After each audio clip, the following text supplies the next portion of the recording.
What's going on, everybody? Welcome to another Angle of Pursuit podcast, your fantasy football, sports betting, and DFS home here at FakePigskin.com. Joining me tonight for a very special AOP, talking the Thursday Thanksgiving slate. We got 3 games to break down. We're going to talk some betting. We're going to talk some DFS. We're going to talk some college football games. We're also going to be returning for our normal show, talking the whole weekend slate, but we want to do something a little special. We know there's 3 games. We know there's a reason to bet, a reason to play some DFS, a reason to really dive into these games. And with me, as always, to do it, it's the real Bobby Adcock. What's up, Bobby? Hey, Kyle. I'm happy to be back here on the Josh Rosen Stack podcast. How are we gonna go a whole? I was thinking, how are we gonna go a whole episode without talking about a Josh Rosen stack? Because clearly the Cardinals aren't playing, so how are we gonna get that in? And I appreciate you finding a way to pencil that in within the first 2 minutes. Yeah, I'm just proud of myself for staying strong and believing because it worked out, and I won some cash on that. So yeah, Josh Rosen, I'm here for you. And Christian Kirk, nice big 70, that wide receiver screen to the house, that was very nice. Right, all because of that Josh Rosen screen throw, of course. Mm-hmm. Of course, yeah, perfect placement. So we're gonna talk some DFS, we're gonna talk some gambling, but first, Bobby, I gotta pick your brain. I guess Thanksgiving. What's power rank your top 3 items that have to be on the table for any Thanksgiving meal. Things that you cannot go without. Things that if you don't have it on Thursday, it's just not the same. It won't live up to what you expected. Well, that's a good question. First, I was going to talk a little bit about this, and I will talk a little about this. I'm doing some college DFS write-ups this week as well. So what I wanted to say about that is if we're doing like fades and pivots, first of all, really hard fade on the that cranberry sauce in the can thing. I don't know what that is. All I know is growing up as a kid, I used to see it on the plate and it made me want to vomit. So hard fade on that, and you can go to maybe the regular pivot to the regular cranberry sauce, maybe. And I don't even really like that, but it just visually, I can't see that can with the lines around it. Oh, I need the Ocean Spray cranberry in my life. Without the Ocean Spray cranberry, go straight to the can opener, plop it on the plate. It kind of wiggles back and forth. Mean that's top 3 Thanksgiving food. I don't. Sometimes it is interesting because it's not necessarily something that by itself is amazing. Maybe it has, kind of a sentimental value. It's something you've had since you were a kid. So you can't really survive Thanksgiving without it. For me, that's one of those things. And it's just always been on the table. And I think pairing that kind of sweet tart taste with the salty turkey and stuffing, I think you need a little bit of balance. It's like when you go crunchy and juicy, you can't just it by itself. I agree. If you just put it in, and try to eat it as a snack, it doesn't get you very far. But I think as part of a pillar of the meal, I think it works. I'm offended, and I find it just visually offensive to begin with on the table. And another thing too, that is it's 20. Is it 2018, Kyle? Is that what it is? Yeah, almost 2019. Yeah, and there's a thing I have about just in general with whether it's a plate of food or whether it's let's say Taco Bell or something, right? It's goop, all right? I don't like bites of goop. And there's too many things that are goopy about Thanksgiving dishes, whether it's mashed potatoes and then that orange squash garbage or whatever that is. Listen, you want to get rid of the orange squash and you want to go to 2018 spaghetti squash. It's a better texture, it's a better flavor. It's more modern, it's just better. And I don't want to be one of these Food Network douches, but look, it's just much more pleasing to the eye, and it's just the only pile of goop you need is the creamy mashed potatoes, and you need one pile of goop, and that's it. Now you go potatoes, you go stuffing, you go Uh, Stuffing isn't goopy. Stuffing isn't goopy. If it's good, it's not goopy. yeah, and then you cover it all in gravy. It's the best. And Yeah, then because then you have the gravy. Yeah, that's another yeah. thing. You can't I mean, there's I don't. Oh, Yeah, I just can't wait for Thursday. Yeah, stuffing's my number one for sure. It's one of those things at my grandparents' house. I'd get up in the morning and go get me a nice bowl like around like 11 o'clock, and it would be almost just like a pre-meal, just like, oh yeah, Thanksgiving's here, let's do this. Because he'd wake up and the turkey was being made and everything was ready to go, and then I had my meal, and then at the end of the night, like around 10, 11, midnight, whatever, one more little bowl of stuffing, and just bookends the whole thing. It's just the best. That's definitely number one on my list. Number two is mac and cheese. You have to go with the crispy top, go a little bacon, go a little I don't know, just make that crunch breadcrumbs on top. And number three is that cranberry sauce that you despise oh so much. I need the balance. I need a little sweet to go with all the other stuff that I'm eating. So for you, clearly Goop doesn't make the list. I feel bad for you, but are you really putting spaghetti squash on the top three? it's not on the top three. The point is the orange squash needs to be removed from everyone's plate in America. Yeah. It's offensive, just like the Although cranberry. the sweet potato one with like the brown sugar, oh, it's so good, so good. I suppose. Now, look, I'm with you. Number one with a bullet, stuffing. All Yeah. right, it's kind of like if you're Alvin Kamara for DFS, right? It's Yeah. just that's the Put guy. pencil it in, you're going ahead. Just don't think about it. If it's done right, of course, you got to do the Course. stuffing. Now the turkey though, again, we're in this modern era. You can't just throw this turkey in an oven and just kind of like turkey's kind of like chicken. It needs help. Yeah. You can't it's not a flavorful, it's kind of a filthy bird. You need to do something with it. So what do you recommend for a turkey? Are you brining? Are you deep frying? What is the top option? Deep fry is obviously a great way to go, but it's a lot. You have to have a lot of prep work. You have to have the fryer. It's just not realistic for a lot of people. I know. Are you injecting with spices? Are you injecting? Oh yeah, you have to. So I go stuffing inside the bird. I go butter and apples and celery inside, like basically not on top of the bird, but underneath the skin, so it all blends in. I do stuff on top. It's a constant, like, you take the turkey baster and put the juices on top. It's an all day process, and I'm constantly flavoring. It's funny because you'll see people on Twitter, especially around this time of the year, talking all kinds of crap about turkey and how it's so bland, it's so boring. It's because you don't know how to make it, or whoever makes it for you doesn't cook it right. So yes, if you just take it out of the bag, throw it in the oven, and don't put anything on it, it's not going to taste very good. But yeah, you have to do it. You have to do it right. Do you do anything special? I know some people will take like pineapple to give a little bit of extra kick. Some people maybe go a little cayenne pepper. What's your strategy? You gonna make a little brine? You gonna make a little seasoning to put on the outside? What's your go-to?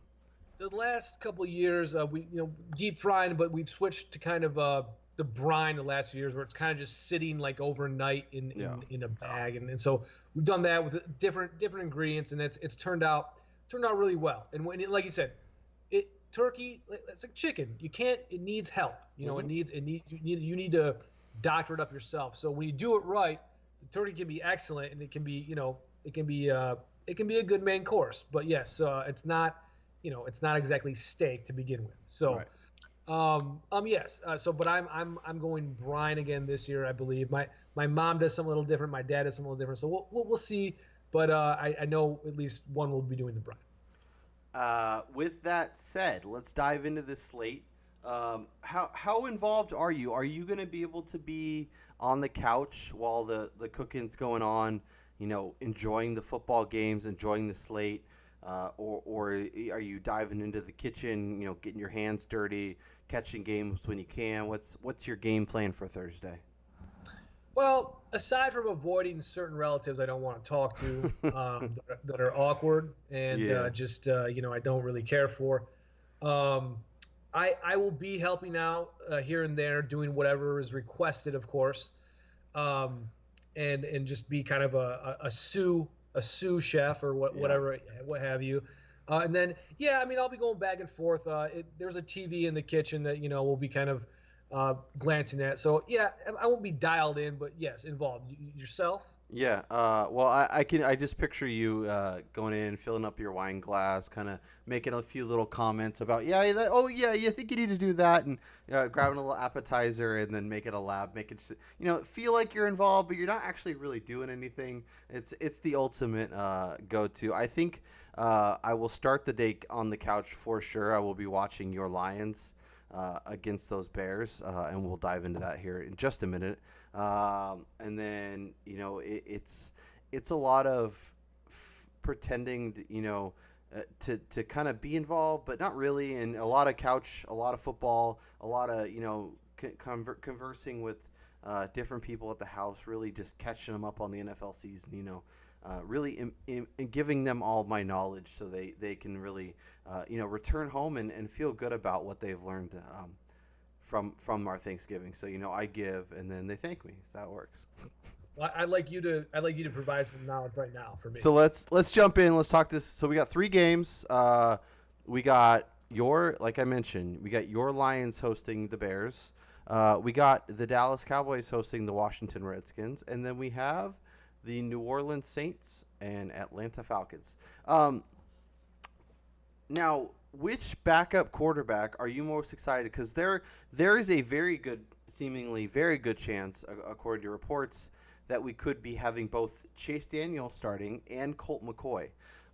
Is there a world where either of these guys find a way into one of your lineups, whether it's GPP or cash? Sure, I think it's so. Just before I say that, first of all, maybe possibly, but I think the obvious thing with the entire thing is Saints Falcons, right? I mean, Yeah. that's we're all interested in getting as many of those guys in our lineups as possible, and I think that's the right thing to do for good reason. Mm-hmm. So, yeah, I mean, I think McCoy, especially Chase Daniel, with their price points, could help you do that. But you'd also have to be fading Ryan and Breeze, which I don't know how comfortable I am doing that either. So, but I think there's a good there's a reasonable case to make to just throw one lineup out there with Daniel or McCoy. And is Mm-hmm. there another option besides McCoy in Washington that is No, possibly starting? no. Obviously, Alex Smith broke his leg, so it's definitely gonna be Colt McCoy. But Okay. Chase Daniel is the wild card, whether we get him or not. So for you, is it really either Breeze or Ryan, or McCoy or Daniel? There's no room for Matthew Stafford, Dak Prescott. Nope. Nope. No. Okay. I don't think there's any point in, especially with Stafford, going that way. No, no, no. I would not do it. Well, I will have to disagree with you there, and you'll get to see some of my beautiful lineup because Mr. Stafford will have a prominent role in one of my lineups and some of his pieces. And you can think what you want, but I think here's my thinking. They're at home. They're underdogs. There's no on Johnson.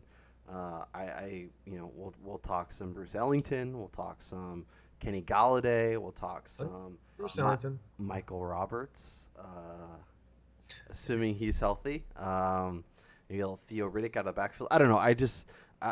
I like Stafford. I think this is an interesting spot. I think the fact that the Bears played on Sunday night and now are traveling to this for an early week game. I could see them kind of coming out of the gate slow. I could see them not being as aggressive off defensively, and your Lions playing well. And I know it's Thanksgiving. I know you're close to it, so it's hard for you to dive in on full on board. But I think that's where I'm looking. And I guess for me this week, I'm really trying to build my lineup and then kind of see where the quarterback fits, whether I want to save money and pay up for Breeze. Because for me, it's Breeze, or it's like Stafford or or Chase Daniel. Like that's kind of my trio. Like I'm not if I'm paying up for Matt Ryan, I'm paying for Drew Brees. I'm not settling for Ryan. Because I have this weird feeling, and it would not shock me if we saw a game much similar to the one we saw with the Eagles, where the Falcons are put up maybe 20 points, and the Saints just blow the doors off of them. So I think if for me, I'm spending up the extra $600 and going all the way up to Breeze, or I'm going all the way down to like Stafford. It's fair enough. I mean, I that's a fair point with if I'm playing Ryan, I'm just going to play Breeze. Yeah. Fair enough. And I think we're talking about the gambling aspect at game 2. I mean, now they're throwing out the biggest lines they can. I think New Orleans is at 13 right now. 13, yeah. So huge line. I thought this line was going to be around like 8 or 9. So they're just not pulling any more punches. If you want to take New Orleans, here it is. So, which is probably fair. So, and I tend to kind of agree with you that could just be a repeat performance. I really do think that they are. I think they are out to get everything, and what I mean by that is they want home field.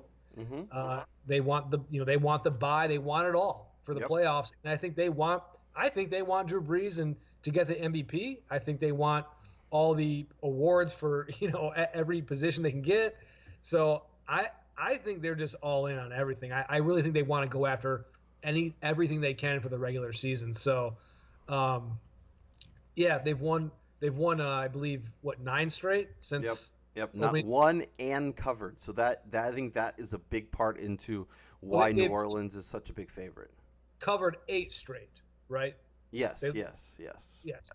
Won 9, covered 8 straight. So and that you're right. That is why. So they're just like, hey, you want to take them? Go ahead. Here's the line. So, and you know what? It's fair. They're playing that well. So, and I think. I almost think the whole side of it is New Orleans or nobody. What's your thoughts there? I'm all over New Orleans in the spot. I think this is a line that says people know Matt Ryan, people know Julio Jones.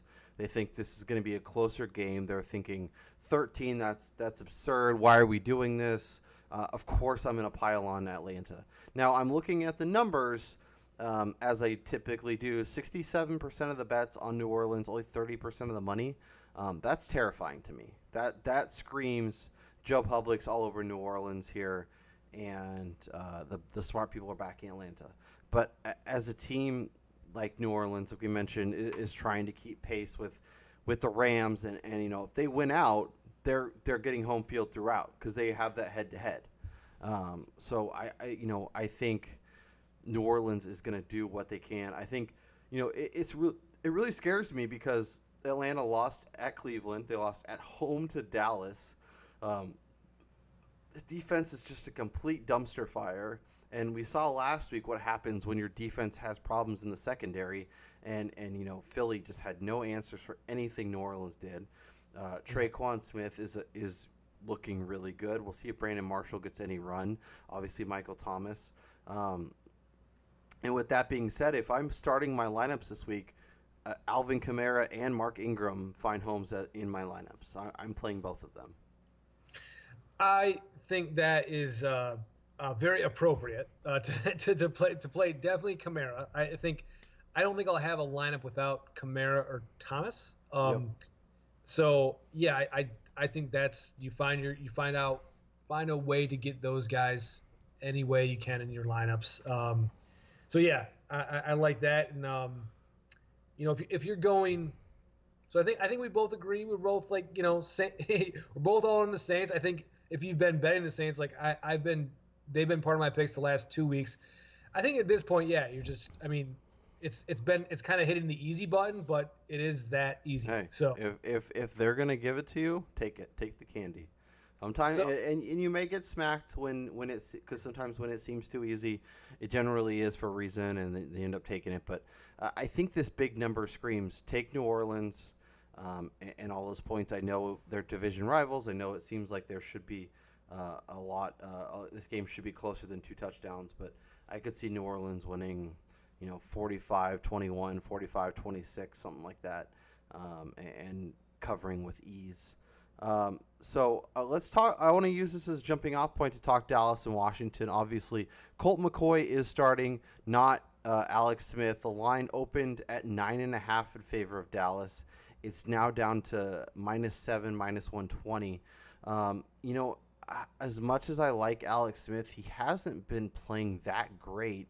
And for the line to be this big, it feels like a little bit of an overreaction. But I'm curious your thoughts. This is a team that obviously lost both their guards a couple weeks ago. Now they lost their quarterback. They're down to Maurice Harris and Josh Doxson and, old man Adrian Peterson. And the defense has been pretty solid, but now they're on the road. Is this where does your head lie for this game, and kind of and we'll use that as a jumping off point to talk about these players for DFS. I think it's pretty simple. I think these guys either come out and rally around McCoy and Smith's injury with their hair on fire, and they play really motivated and really inspired, or they just get their doors blown off. I don't think there's a one way or the other, because it's such a short week.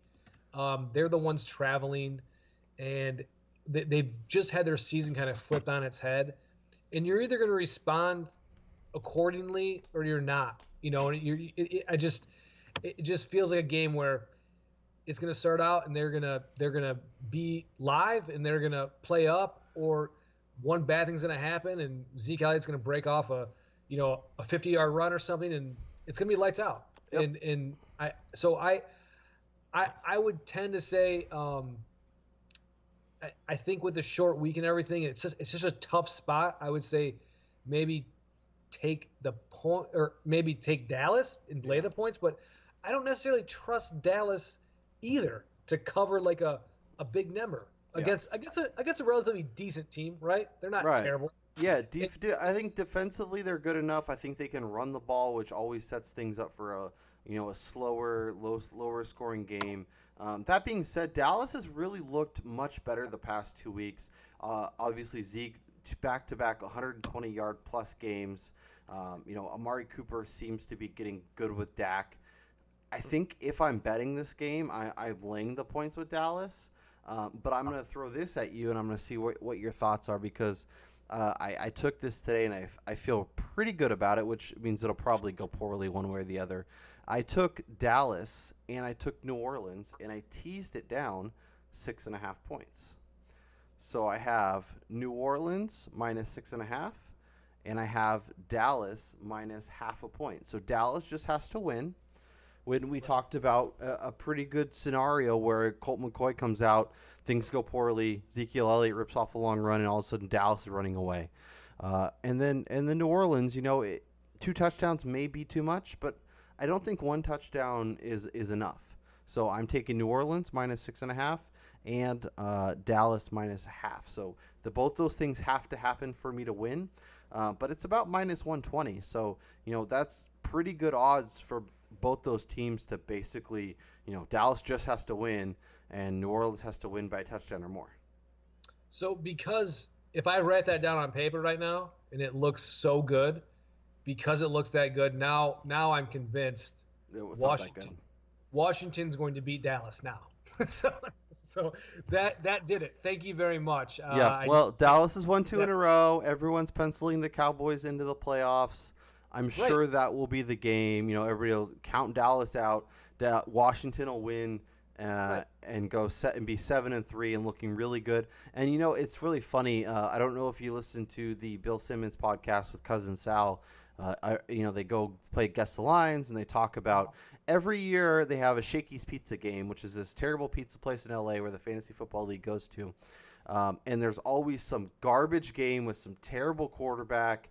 Usually it's the Texans with the myriad of trash they've had at quarterback. It would not shock me one bit if the Saturday early game is Washington versus some wild card team, Carolina, Minnesota, and it's Colt McCoy, and he's they're at home, but they're 10-point underdogs, and I could totally see that. So if this goes poorly, that will assuredly be the case. I'm still feeling pretty good about where my wager is, but if we're talking on we're talking on Friday, and you're like, I told you so, it would not shock me in the least.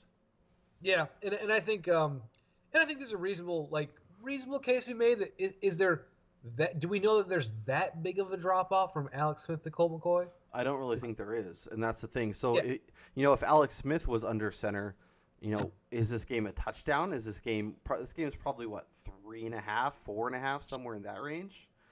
yeah. So that feels like a little aggressive. That being said, Colt McCoy hasn't started since 2014 and went 1-3 that year. So that's not great. But they did beat Dallas, so a little silver lining. So I guess if you're looking at this game from a DFS perspective, are pieces besides Ezekiel Elliott going to be in your lineup, and how excited are you to play Zeke?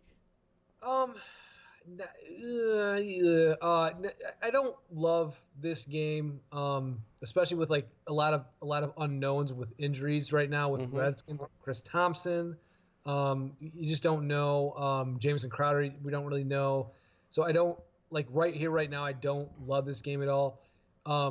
Zeke Elliott, I'm not thrilled about it, to be honest. I think at his price, he's just right below Kamara. Is that He's 300 more than Kamara. He's 8,600. That's preposterous. So, sorry, I thought I was right below. My fault. But so no, I don't. Not thrilled with that. Look, I'm not saying he's going to have a terrible game or anything like that, but I just think I'd much rather have Kamara. Mm-hmm. And I think there's a few options at running back that I think could get in the range of Elliott. I do think that Washington defense is still formidable, and they can have a chance to kind of stifle them a little bit. So not crazy about Zeke at his price. So if we're not spending for Zeke, where are you looking at running back as we transition, kind of into Bears Lions? Because I think that's kind of the game where if you're not spending up for Zeke, you could find value at running back. I know you aren't in love with your Lions, and I think we're going to be going heads up in this game. This obviously, there's like a good chance Mitchell Trubisky doesn't play. We're going to take this line at Bears -3. That's kind of what we're finding, 3.5. So we'll take it at -3 as we make our pick as we talk about this game. But is Theo Riddick at 4,500 somebody that's interesting to you? Is potentially Zach Zenner at 3,000, who, if they get instead of Kerryon Johnson, they just say, what, LeGarrette Blount has more carries than yards this year.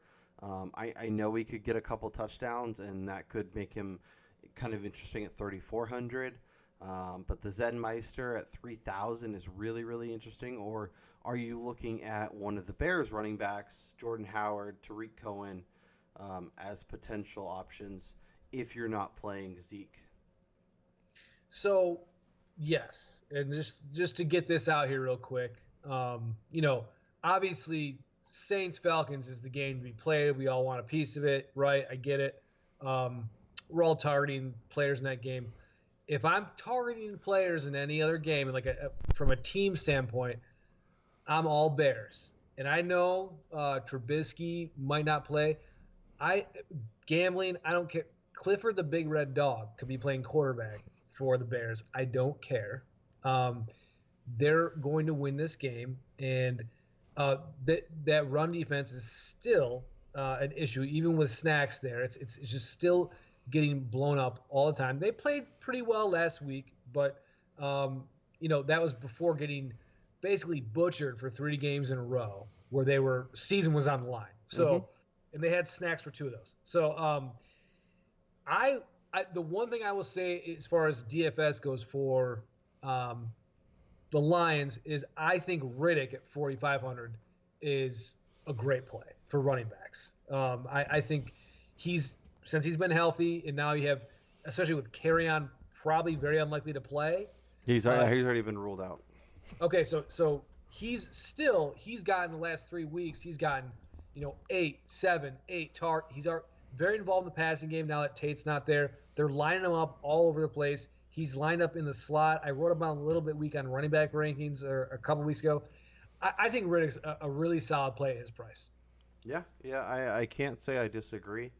Especially if you think the Bears are going to play well, that means a lot of passing and that means a lot of checkdowns to Theoretic. So yeah, if you're looking to save a little bit of money, that is a good way to go. Now, let me ask you: is it something where you're playing Kamara, you're playing someone like Riddick, and then you're loading up at wide receiver, or are you trying to play a couple running backs? Of the upper echelon, whether it's Tariq Cohen, Mark Ingram, somebody like that. Is that where's your head at running back?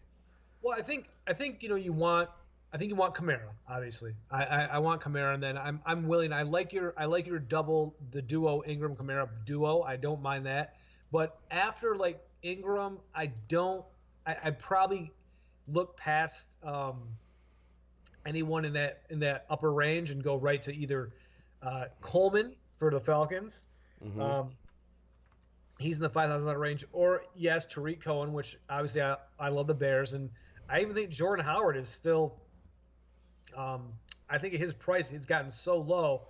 I think he's a really viable play against a team that just they struggle to just stop anyone. So, I think Howard in the Cohen Coleman in the fives, $4,000 range. I love Howard, Riddick, like I already said. Yeah. So let's talk about the receivers because obviously Michael Thomas, I think, is going to be in all of, if not, most of my lineups. Julio, 8,300, another great option. Beyond those two, is there other receivers that interest you? Anthony Miller, while he's not putting up a ton of yards, has been scoring touchdowns. Is really interesting at 4,400 if you're looking to save money.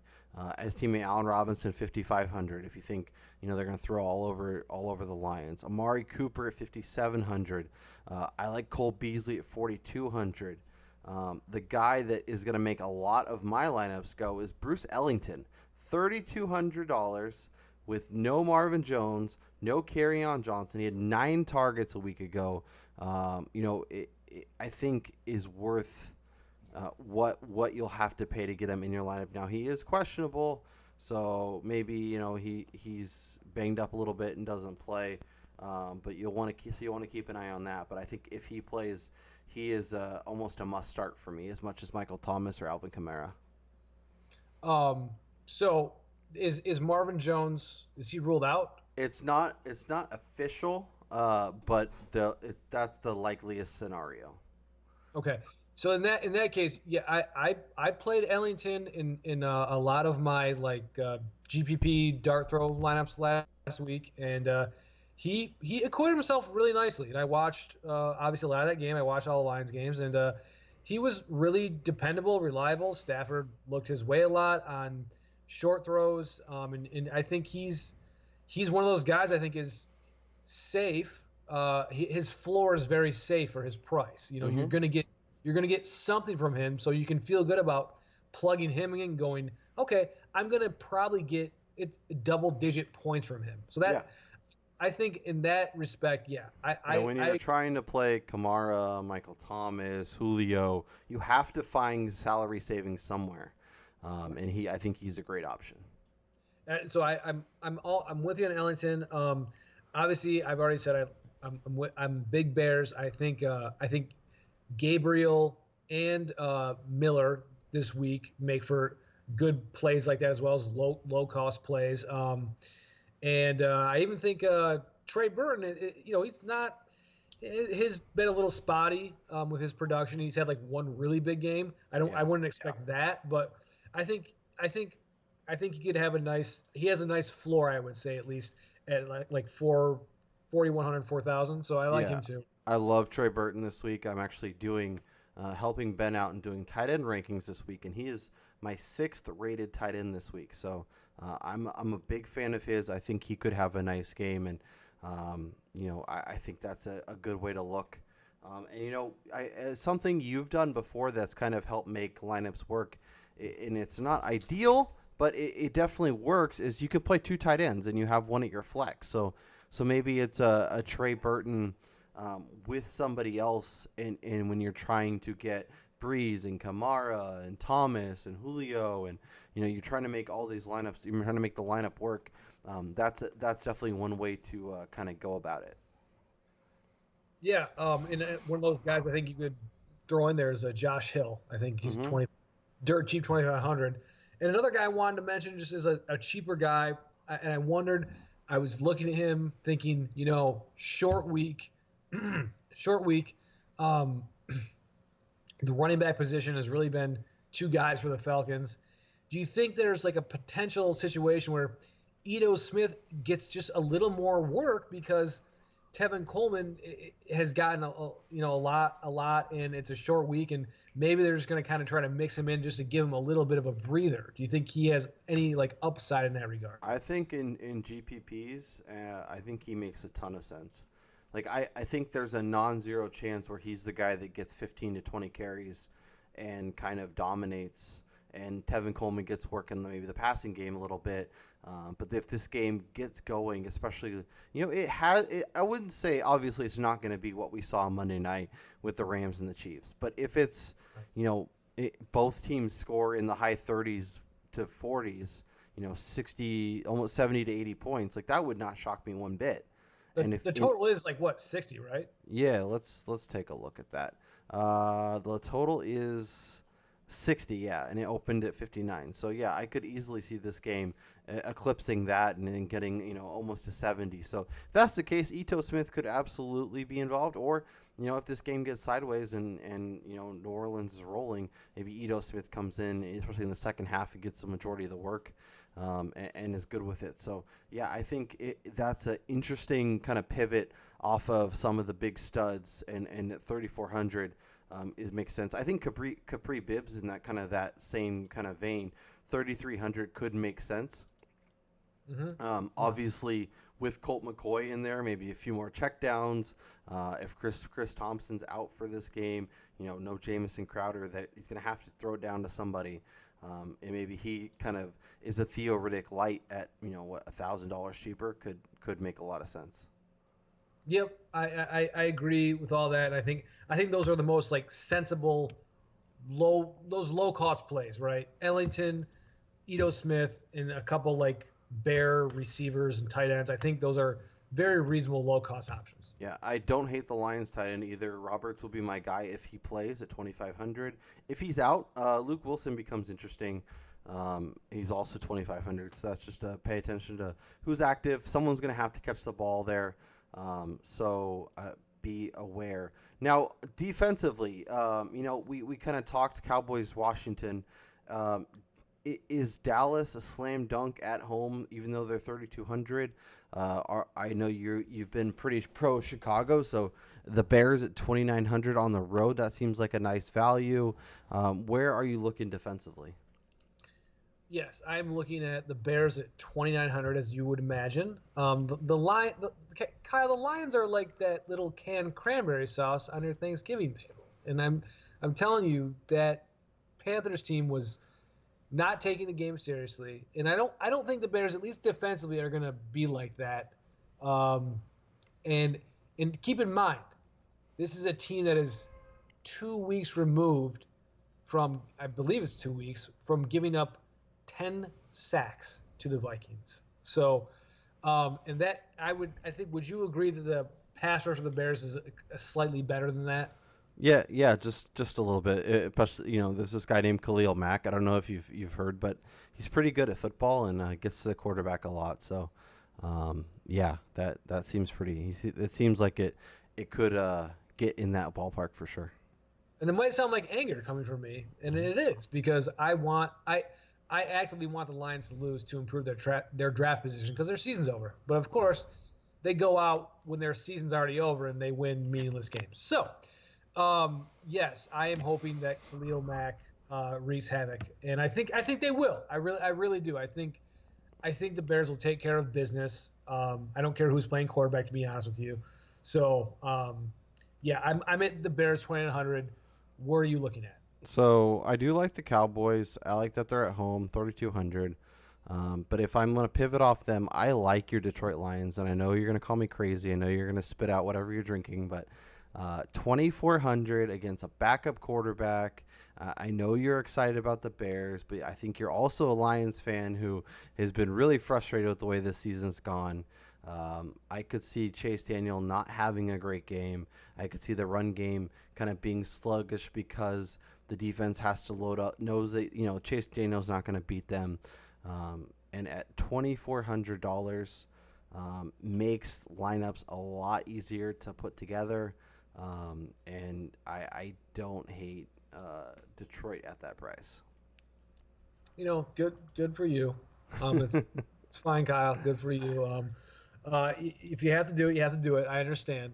Just understand that you got cranberry sauce on your table, so go from there. Hey, for me, that's a pillar of a good meal, and if that's if we're calling it cranberry sauce, I'm gonna be very excited. Okay, Bobby. So why don't you hit me with your lineup? Let me know what you're thinking for the Thursday slate. Where's your head at? So right now, I may figure out a way to get Drew Brees in here because I think you just talked me out of Matt Ryan. But right now, Matt Ryan at quarterback, 6,100. Two running backs are Alvin Kamara and Theo Riddick. Receivers, I have Julio, Mohamed Sanu, and Michael Thomas. Tight end is Josh Hill. And my flex is going to be either Taylor Gabriel or Trey Burton, with the Bears defense rounding it out. Yeah, I like that. I think I would definitely go Trey Burton in between the two, but Gabriel's a nice pivot play. But he's so hard to trust on a game-to-game basis. So I have two lineups. I'll see which one you like the best. I have a feeling you're going to lean one way over the other. So my Bobby likes this lineup is going to be Matthew Stafford at quarterback. It's going to be Ezekiel Elliott and Alvin Kamara. It's going to be Amari Cooper, Bruce Ellington, and Kenny Galladay. I'm going Trey Burton at tight end, Mark Ingram at running back, and that Lions defense. So basically a Lions stack. Yeah. So basically, Lions pass the game, and maybe I pivot off of Detroit in that scenario because I'm assuming, okay, I want Stafford to have to throw a lot, so maybe I want the Bears to play keep up, and maybe that means the Lions pivot, Lions allow more points than they, then it's worth playing their defense. So maybe I go Washington in that scenario and think that maybe they can make a few plays on the road, pick off Dak, be fine. So that's one way to look. The other way I'm looking is Drew Brees at quarterback. I go Ezekiel Elliott and Alvin Kamara. I have to save a little money, so I go Cole Beasley, Bruce Ellington, and Michael Thomas at wide receiver. I go Michael Roberts at tight end. Obviously, I can pivot very easily to Luke Wilson if Roberts isn't playing. I have Anthony Miller as my flex, and I have the Cowboys defense at home. So this is kind of like a Saints stack, right? Yeah, so I obviously have the Saints exposure. I obviously, I like the idea of pairing a running back with the defense. I think that's a good stack, especially if you assume, okay, the Cowboys are going to get up, they're going to play really good defense, and they're going to run the crap out of the ball. So Zeke and the Cowboys is good. I got a little exposure to that Lions-Bears game just because that's where you can really find some affordability with Ellington, with Roberts, with Anthony Miller. And then I have Cole Beasley in there, who I think if Dak is playing well, if they're doing some play action, could get a bunch of targets and, be worth what I have to pay to get him in my lineup. So, yeah, all makes, very perfect, logical DFS sense in a lot of ways. That Lions stack, you're doing what you're doing to me? You're taking the orange squash and you're dumping it on the cranberry sauce, and you're putting it in my face. And basically, I'm offended. But I'm giving you a plate full of goop, Bobby. It's what everybody wants this time of year. Yeah, and maybe top it with some gravy while you're at it. So yeah, look, whatever. It is what it is. We'll all, of course, see what happens and then make fun of each other for it. But it should be a fun day either way. Absolutely, and it's nice. I have two lineups. I have one where I can get out to a big lead, and then watch as my lead dwindles away, and then another one that should start pretty slow, but come on as the day rolls along. So and keep an eye on both of them. With that being said, Bobby, before we get out of here, I want to hit on a couple of the college games. Obviously, there is 3 games on Thursday. But there is 2 games on Thursday for the college game, and then there's a handful of games on Friday. So there, if you're looking to dabble in college, I know you like to do that. I've been doing that myself, and things have been going very, very well. If we're looking at the lineups, do you have strong thoughts on Ole Miss versus Mississippi State or Air Force versus Colorado State? I would say non-Air Force so much. I'm not as familiar as I would like to be with those teams that have a real opinion. Yeah. I think with Ole Miss, Mississippi State, the Egg Bowl. I'm leaning towards Ole Miss. I know this is kind of I think they do have the horses offensively. I think they really do. They're able to score. I like Tamu as the quarterback. I think I might be insane, Kyle, but is he a good NFL prospect? No, not really. No, he's not. No, yeah, no. It's kind of like his receivers are so good that he will. AJ Brown's amazing, right? Yeah, and DK Metcalf, he basically Zach Mettenberger was drafted because he had Jarvis Landry and Odell Beckham. Taj Boyd was drafted in the 4th round because he had Sammy Watkins and Martavis Bryant and blanking on there's a third guy, DeAndre Hopkins. Those were his receivers. So obviously he got vaulted way up. So I think Ta'amu is fine. I think he's interesting. But I don't think he's a real NFL prospect. He'll probably go in the 5th, 6th round and wash out within a couple of years. For me, this game is Mississippi State or don't play it. I really like their defense. I think Nick Fitzgerald can run wild with that team. And it's come down from 11 to 8.5. And I feel like under double digits, I really like it. If it was over double digits, it might be a bit excessive because, as you mentioned, Ole Miss can score, but their defense is so bad.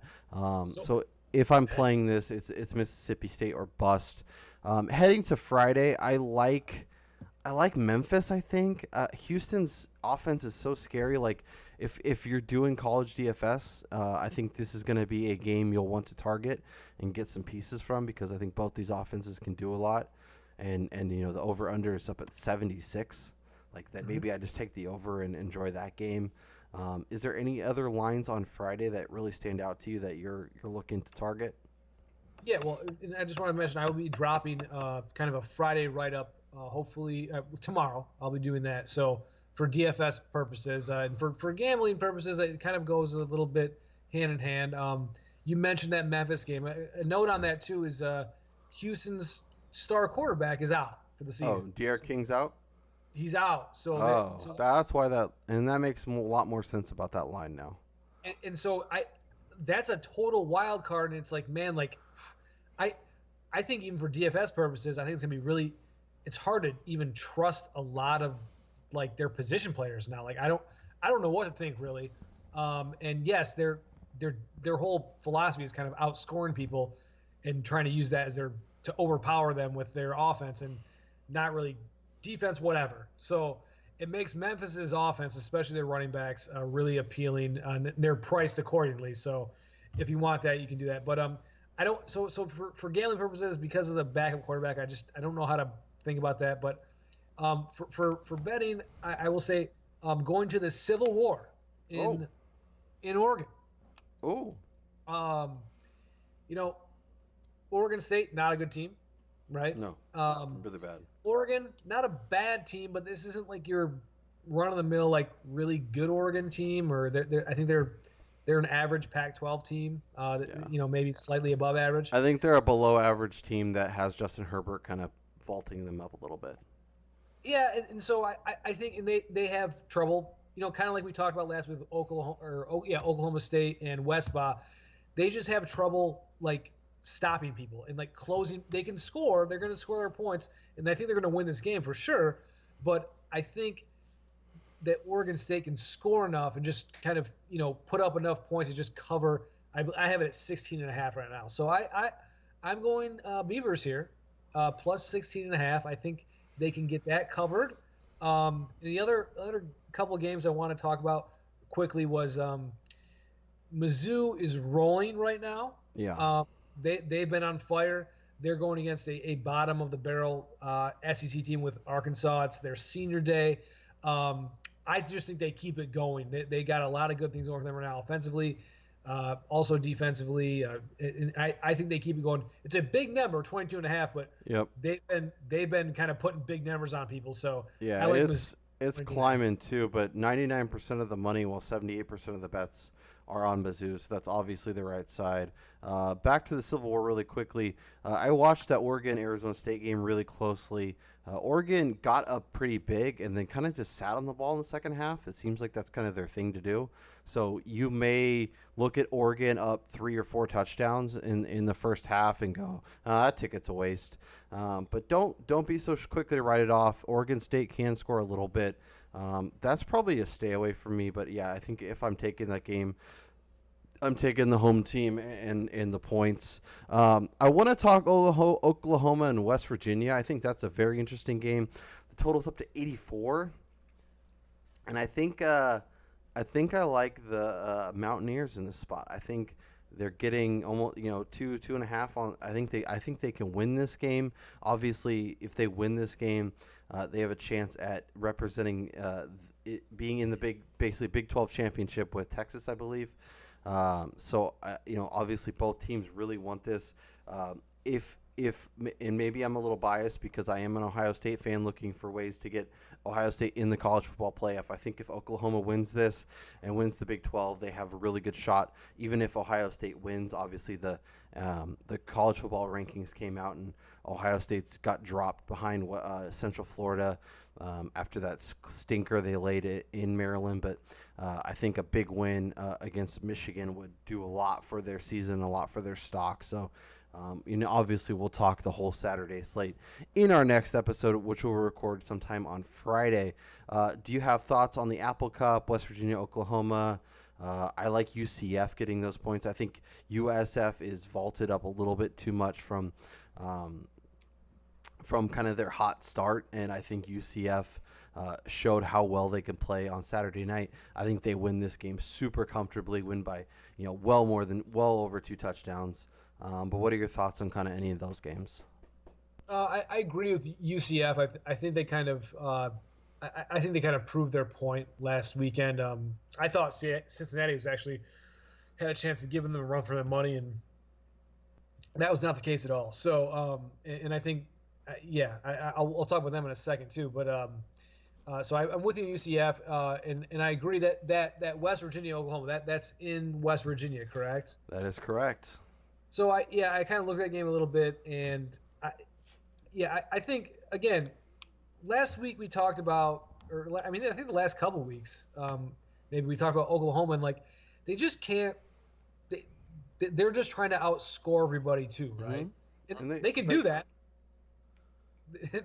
They can do that, but they're playing a mirror image of themselves. So it's like I don't know.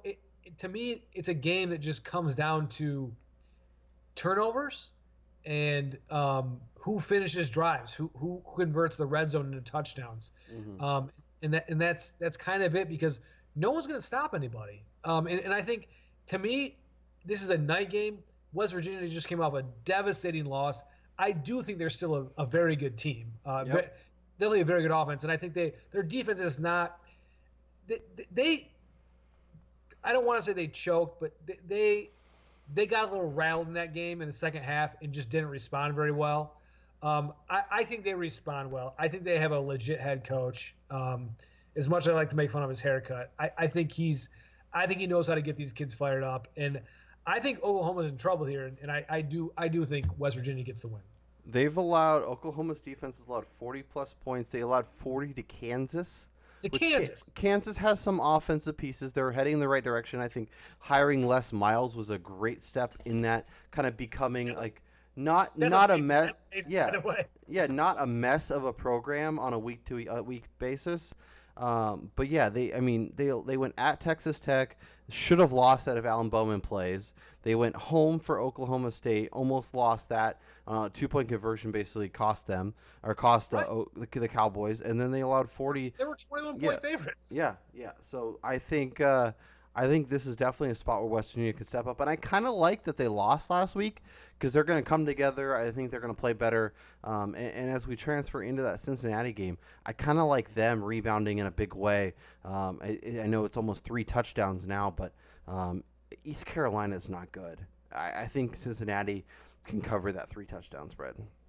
I so I tend to agree that I think Cincinnati will play well. I think they kind of weren't ready for prime time last week. And I think that showed that they're I think they're a good team in their conference, Mm-hmm. and they just kind of ran into a team on another level, and we're just like, okay, they were just kind of weren't ready to for that challenge. So Yeah. I agree. I think you're right, but something about these East Carolina, what are they? The Pirates? I Mm-hmm. don't.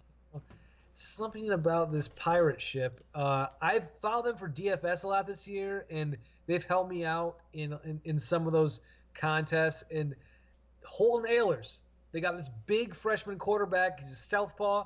He runs around a lot, and I think they got enough to cover the 19, or I think it's 19 and a half. And I will say this, beyond the 19, I think this game goes over for sure the 51. It looks low, and it was kind of surprisingly low, which makes me kind of want to think, oh, maybe I should go lower. Maybe Cincinnati's just going to snuff these guys out. But hey, I gotta trust what I believe in. And I think the East Carolina offense, I think, will have enough to cover, and I think this game's going to go over the 51.5 for sure. Yeah. See, man. East Carolina the last 2 weeks, like they beat the brakes off of the Huskies of UConn. Yeah, So like that, they're not a good team. They're probably one of the worst in the FBS. And then sure. they barely covered against Tulane. But whenever they played UCF, they played Memphis, they played Houston. Played Uh, Memphis kind of tough. yeah, and they still lost by 18.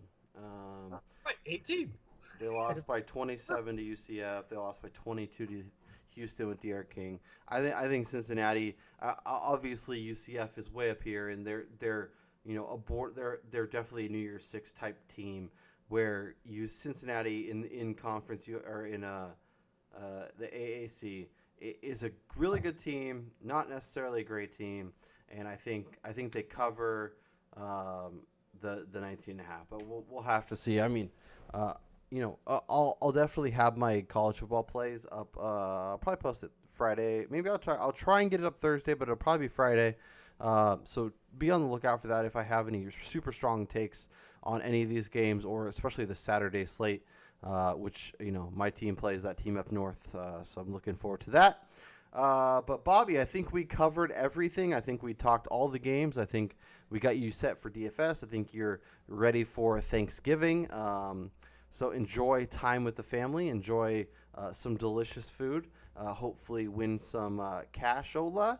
And we'll reconvene on Friday to break down the weekend slate. We will do it, everyone. Thank you for listening, and fade the cranberry sauce. Fade the cranberry sauce. Well, that'll be on the back of our Josh Rosenstack T-shirt. Fade the cranberry sauce. Make sure you are checking out fakepigskin.com for all of our rankings, Bobby's college football DFS, everything else we put up there.